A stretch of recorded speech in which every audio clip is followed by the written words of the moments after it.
ብዙ ወንዶች አንድ ሴት እንድታፈቅራቸው ይሄን ነገር ያደርጋሉ። ከዚህ ነገር በቻልሹ አቅም ተጠንቀቂ።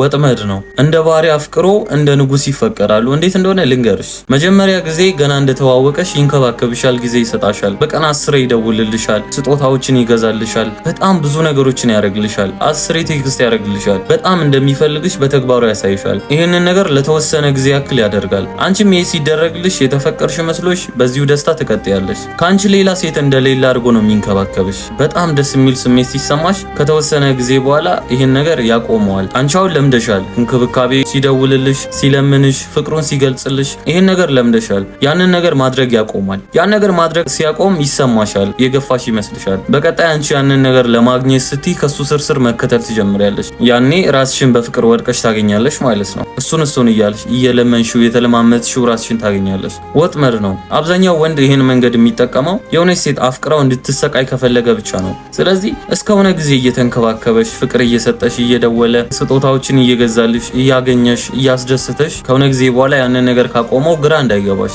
ወጥመዱን እያስተካከለ ነው። የሆነ ነገር እያረገ ነው። ጥሩ ነው። ካቆመም ያን ያክል አይሰማሽ። ያንን ነገር ደግመሽ ለማግኘት ስትከታዩ ነው ራስሽን ከአንድ ወንድ እግር ስር እየለመነች ያለች አንድ ተራና ቀላል ሴት ሆነሽ ራስሽን ታገኛለሽ። ስለዚህ ለምንም ነገር ወንድ ልጅ እንዳትለምኝ። እሱ ሰጥቶ አቆሞሽ እየተከተልሽ የምትሰጪው ፍቅር በአፍንጫሽ ውጣ፣ ይቅርብሽ። አብዛኛው ሴቶች በዚህ ወጥመድ እየወደቁ ስለሆነ ነው። ተጠንቀቁ ለማለት ያክል ነው።